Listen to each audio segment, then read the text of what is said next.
कभी ऐसा हुआ है कि किसी को बाहर से देखकर ही उसके बारे में कोई पक्की राय बना ली हो?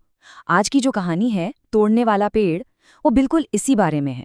एक बहुत छोटी सी कहानी, लेकिन इसमें सुनने की ताकत का एक बहुत बड़ा सबक छिपा है। तो कहानी हमें एक जंगल के किनारे ले जाती है जहां एक बहुत पुराना बूढ़ा सा पेड़ खड़ा है। देखने में तो शायद ये बस एक पेड़ लगे, पर असल में यही हमारी पूरी कहानी का हीरो है। और पता है, इस पेड़ का एक नाम भी था। सब उसे कहते थे तोड़ने वाला पेड़।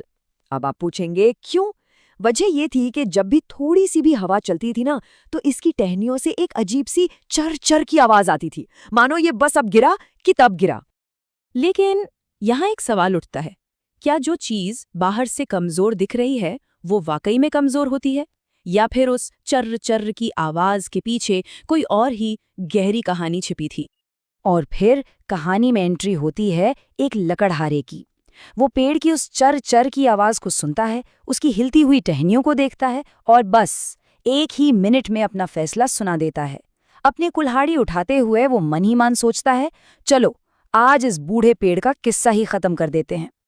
लकड़हारा अपनी कुल्हाड़ी चलाने ही वाला था कि अचानक एक शांत लेकिन बहुत मजबूत आवाज ने उसे रोक दिया। ये आवाज उसी पेड़ की थी जो कह रहा था, रुको, अगर मुझे काटना ही है तो काटने से पहले बस मेरी एक बात सुन लो। अब आप सोचिए जरा उस लकड़हारे की हालत। हाथ में कुल्हाड़ी, सामने एक पेड़, और वो पेड़ उससे बात कर रहा है। वो तो एकदम हक्का बक्का रह गया। उसे अपनी आंखों और कानों पर यकीन ही नहीं हो रहा था। उसकी सारी हैरानी बस एक सवाल में सिमट गई, अरे तू तू बोल सकता है? और बस इसी एक सवाल के साथ काटने और कटने का जो रिश्ता था ना, वो अचानक एक बातचीत में बदल गया। पेड़ का जवाब बहुत ही सीधा और गहरा था। उसने कहा, हाँ, मैं बोल सकता हूँ, क्योंकि मैं बूढ़ा हूँ और मेरी उम्र ने मुझे सिर्फ तूफानों से लड़ना नहीं सिखाया, बल्कि दुनिया को समझना भी सिखाया है। और यहीं पर कहानी का असली राज खुलता है। जो चीज बाहर से कमजोरी लग रही थी, वो चड़चड़ की आवाज, वो हिलती हुई टहनियां, वो तो सिर्फ बाहरी दिखावा था। पेड़ की असली ताकत तो जमीन के नीचे उसकी गहरी जड़ों में छिपी थी, जो उसे न जाने कितने सालों से थामे हुए थी। और मानो अपनी बात को सच साबित करने के लिए ही अचानक एक तूफानी हवा का झोंका आया। पेड़ जोर जोर से हिला, उसकी टहनियों से फिर वही आवाज आई, लेकिन वो गिरा नहीं, वो अपनी जगह पर पूरी मजबूती से डटा रहा। जब हवा थोड़ी शांत हुई तो पेड़ ने लकड़हारे को समझाया। उसने कहा, देखा, वो जो चर चर की आवाज है ना, वो मेरी कमजोरी का नहीं, मेरे जिंदा होने का सबूत है। वो मेरी आवाज है। तुमने उसे सुना, उसे समझा, और इसीलिए तुम्हारा हाथ रुक गया।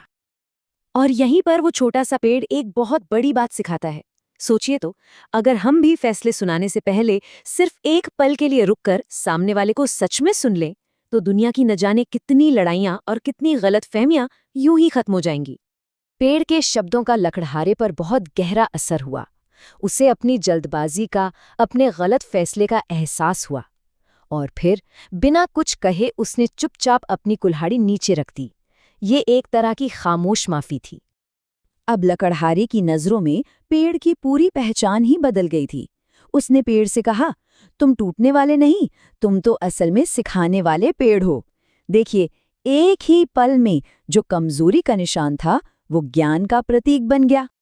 और इस कहानी का सार भी तो यही है ना, कि अक्सर जिन्हें हम बाहर से देखकर कमजोर या बेकार या टूटने वाला मान लेते हैं, असल में उन्हीं के पास हमें सिखाने के लिए सबसे गहरे और सबसे जरूरी सबक होते हैं। क्योंकि असली ताकत और ज्ञान हमेशा वैसे नहीं होते जैसे वो बाहर से नजर आते हैं। तो ये कहानी आखिर में हमारे लिए एक सवाल छोड़ जाती है कि हमारी अपनी जिंदगी में ऐसे कौन लोग या कौन सी चीजें हैं जिन्हें हमने बिना ठीक से समझे बस उनकी बाहरी चरचर सुनकर तोड़ने वाला पेड़ मान लिया है। शायद अब रुककर उनकी असली आवाज सुनने का वक्त आ गया है।